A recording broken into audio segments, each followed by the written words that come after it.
یوم پاکستان آپ سب کو اور پوری قوم کو مبارک ہو۔ آج کے دن ہمیشہ کی طرح عظیم الشان پریڈ کے انعقاد پر پوری قوم، افواج پاکستان اور بالخصوص پریڈ میں شامل بری، بحری، فضائی افواج اور ان کے شانہ بشانہ کھڑے نیم فوجی، سول اور رضاکار دوستوں کو میں مبارکباد پیش کرتا ہوں۔ میں دوست ممالک کے فوجی دستوں، ہوا بازوں اور دیگر شرکاء کا بھی شکر گزار ہوں، جن کی یہاں موجودگی اس بات کی دلیل ہے کہ وہ پاکستان کی مضبوطی، ترقی اور خوشحالی میں ہمارے ساتھ رہتے ہیں اور ہیں۔ معزز مہمانان گرامی، در حقیقت یہ دن مسلمانان ہند کے الگ تشخص اور مذہبی، سیاسی اور ثقافتی آزادی کی تجدید نو کا دن ہے۔ قرارداد پاکستان جو 81 سال قبل آج کے دن پیش کی گئی تھی، دراصل پہلی جامع دستاویز تھی جس میں واضح طور پر دو قومی نظریے کی بنیاد پر ہندوستان کے مسلمانوں کے مستقبل اور آزادی کی منزل کا تعین کیا گیا تھا۔ شاعر مشرق علامہ محمد اقبال کے افکار اور قائد اعظم محمد علی جناح کی بے خوف قیادت کی بدولت 7 سال کے قلیل عرصے میں مسلمانان برصغیر آزادی کی نعمت سے سرفراز ہوئے۔ ہم نے مشکل اور کٹھن حالات میں اپنے سفر کا آغاز کیا تھا، مگر الحمدللہ آج ہم علمی، اقتصادی، سیاسی اور سماجی شعبوں میں ترقی کرنے کے ساتھ ساتھ دفاعی لحاظ سے خود انحصاری حاصل کر چکے ہیں اور ایک مضبوط ایٹمی قوت ہیں۔ خواتین و حضرات، ہماری دلیر اور مضبوط افواج ہماری آزادی کا نشان ہیں اور خود مختاری کی علامت ہیں۔ ہمارے شہداء اور غازی ہمارا فخر ہیں۔ آج کے دن پوری قوم تحریک پاکستان کے قائدین اور کارکنوں کو دفاع وطن کا فریضہ انجام دینے والے اپنے بہادر افسروں اور جوانوں کی قربانیوں کو خراج تحسین پیش کرتی ہے۔ جنگ ہو یا اندرونی خلفشار، دہشت گردی ہو یا امن و امان کا مسئلہ، حادثات ہوں یا قدرتی آفات، ہماری عوام اور مسلح افواج نے کندھے سے کندھا ملا کر وطن عزیز کی حفاظت، مضبوطی اور ترقی میں اہم کردار ادا کیا ہے۔ فضاؤں کی بلندیاں ہوں یا سیاچن جیسی برفانی چوٹیاں، لق و دق صحراؤں کی حفاظت کا ذمہ ہو یا سمندر کی وسعتیں، ہمارے جری جوان ہمہ وقت چوکس اور مستعد دن رات وطن کی حفاظت پر مامور ہیں۔ معزز حاضرین، پاکستان کی مسلح افواج اور عوام نے مل کر جس بے مثال جذبے کے ساتھ نفرت، تعصب اور دہشت گردی کے خلاف جدوجہد کی، وہ قابل تحسین ہے۔ جس کامیابی اور پیشرانہ مہارت سے پاک افواج نے آپریشن رد الفساد میں پاکستان کے طول و عرض پر پھیلے دہشت گردی کے نیٹ ورک کو نیست و نابود کیا، آج پوری دنیا اس کی معترف ہے۔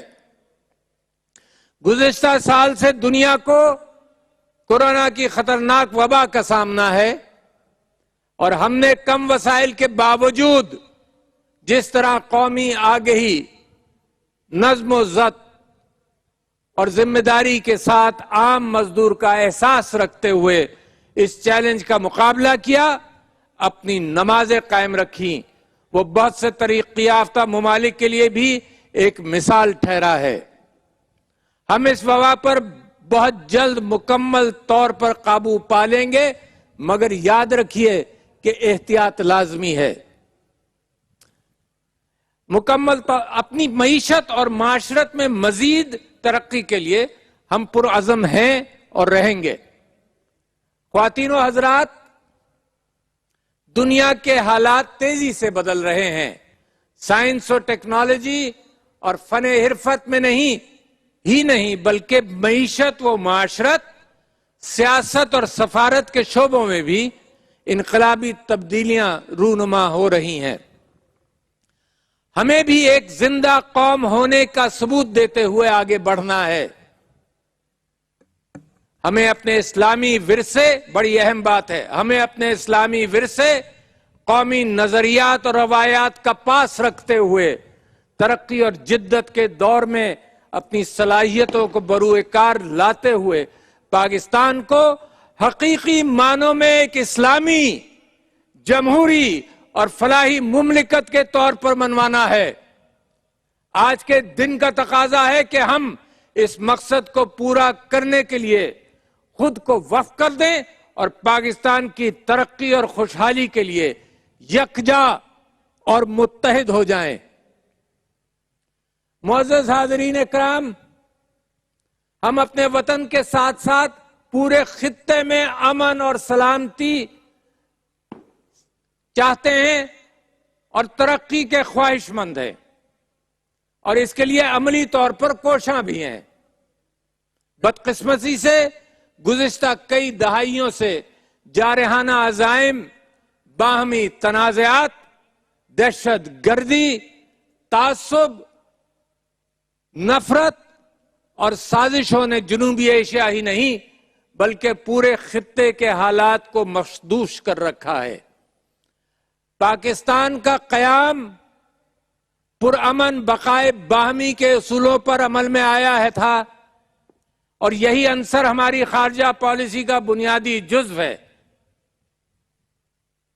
دور حاضر کا یہ تقاضا ہے کہ دنیا کے رہنما، خصوصاً جنوبی ایشیا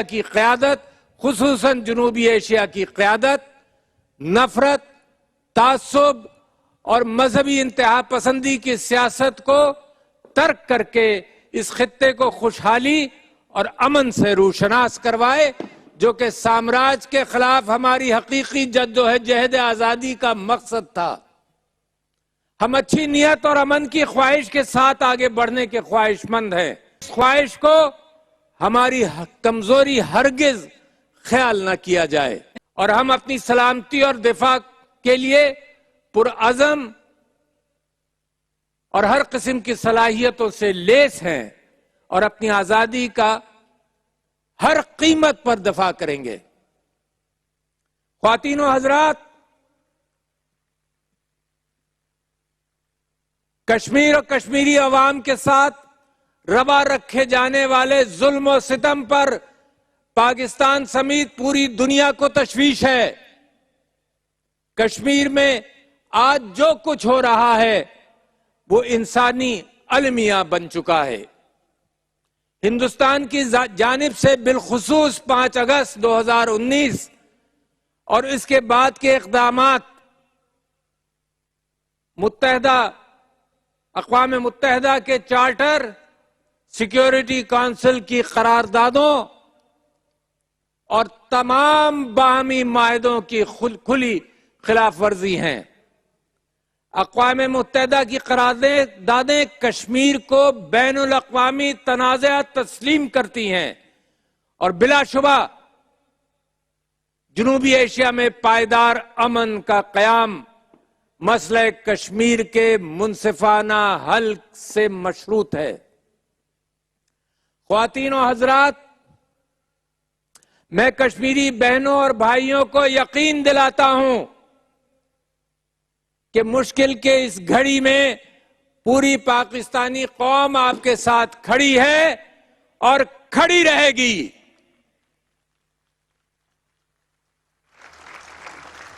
بلا شبہ کشمیر کی شہرگ، کشمیر پاکستان کی شہرگ ہے، قائد اعظم نے فرمایا تھا، اور ہم دنیا کے ہر فورم پر آپ کے حقوق کے لیے آواز بلند کر رہے ہیں اور کرتے رہیں گے۔ میری دوست ممالک، اہم طاقتوں کے سربراہان اور عالمی برادری سے پرزور اپیل ہے کہ کشمیر میں صورتحال کی سنگینی کا نوٹس لیں اور علاقائی امن کو یقینی بنانے میں اپنا کردار ادا کریں۔ میرے عزیز بھائیوں اور بہنوں، خطے میں امن و سلامتی کے فروغ اور ترقی و خوشحالی کی کوششوں میں پاکستان تنہا نہیں ہے۔ ہمارے دوست ممالک ہمارے ساتھ کھڑے ہیں۔ بلا شبہ چین ہمارا حقیقی اور سچا دوست ہے۔ دونوں ممالک کے تعلقات ضرب المثل کی حیثیت رکھتے ہیں۔ دفاع، معیشت اور سفارتکاری سمیت مختلف شعبوں میں پاک چین اشتراک اور تعاون ہر گزرتے دن کے ساتھ مضبوط سے مضبوط تر ہوتا جا رہا ہے۔ اکنامک کوریڈور کے ساتھ ساتھ تعلیم اور طب کے شعبوں میں تعاون بھی بنیادی اہمیت کا حامل ہے۔ میں خاص طور پر چین کی طرف سے پاکستانی عوام کے لیے کورونا ویکسین کی فراہمی پر وہاں کے عوام اور حکومت کا بے حد شکر گزار ہوں۔ معزز خواتین و حضرات، افغانستان میں قیام امن کے لیے پاکستان اور پاکستانی عوام نے بے شمار جانیں اور بے پناہ وسائل قربان کیے۔ پاکستان ہمیشہ سے افغانستان میں قیام امن کا خواہاں ہے اور اس سلسلے میں ہر قسم کی حمایت اور تعاون فراہم کرنے میں پیش ہے، اور دنیا ہماری ان کاوشوں کی معترف ہے۔ اسی طرح سعودی عرب، ترکی، خلیجی ریاستیں اور سینٹرل ایشیائی ممالک کے ساتھ بھی ہمارے گہرے دوستانہ، مذہبی، ثقافتی اور تاریخی تعلقات ہیں۔ ہم انہیں مزید فروغ دینے پر یقین رکھتے ہیں۔ ضرورت اس امر کی ہے کہ باہمی اختلافات کو بھلا کر اتحاد بین المسلمین اور آرگنائزیشن آف اسلامک کنٹریز کو مضبوط کیا جائے، تاکہ آج دنیا میں اسلامو فوبیا کی بڑھتی ہوئی لہر کا مقابلہ کیا جا سکے۔ پاکستان نے پہلے بھی اس سلسلے میں ہر ممکن کوشش کی ہے اور آئندہ بھی اپنا فعال کردار ادا کرتا رہے گا۔ میرے عزیز ہم وطنوں، آج کا دن ہمیں یہ سبق دیتا ہے کہ ہم اپنے قومی مقاصد اور اہداف اسی وقت حاصل کر سکتے ہیں جب ہم اپنے سوچوں میں پاکستان کو مقدم رکھیں، قانون کی حکمرانی پر یقین رکھیں، اور سب سے بڑھ کر تمام لسانی، فروعی اور صوبائی تعصبات سے الگ ہو کر قومی یکجہتی کو سربلند رکھیں۔ یاد رکھیں کہ موجودہ زمانے میں فن حرب و ضرب روایتی اشکال کے ساتھ ساتھ نئی جہتوں میں ایک چیلنج بن کر ہمارے سامنے کھڑا ہے، اور دور حاضر میں سائبر سپیس اور آرٹیفیشل انٹیلیجنس کی حیرت انگیز ترقی اور بڑھتا ہوا اثر بلا شبہ ایک مسلمہ حقیقت ہے۔ یقیناً جو اقوام اپنی نوجوان نسل کو اور زندگی کے ہر شعبے کو ان جدید تقاضوں سے ہم آہنگ نہیں کر سکیں گی، وہ ترقی کی دوڑ میں پیچھے رہ جائیں گی۔ میرے لیے یہ امر اطمینان بخش ہے کہ ہماری مسلح افواج اپنے آپ کو دور حاضر کے ان تقاضوں سے ہم آہنگ کرنے میں کسی سے پیچھے نہیں۔ ہمارے سائنسدان اور دفاعی صنعت ملک کے دفاع کو مضبوط کرنے میں شانہ بشانہ روز محنت میں مصروف عمل ہیں. انہی کی محنت کے سبب آج الحمدللہ پاکستان دنیا کے ان چند ممالک میں شامل ہے جو دفاعی ساز و سامان کی پیداوار میں نہ صرف خود کفیل ہیں بلکہ دنیا کو برآمد بھی کر رہے ہیں.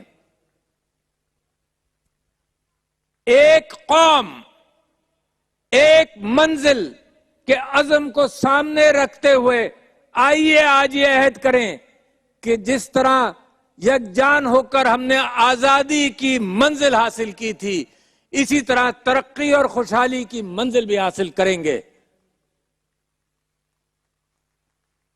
اللہ تعالی ہم سب کا حامی و ناصر ہو. آمین. افواج پاکستان زندہ باد. پاکستان پائندہ باد.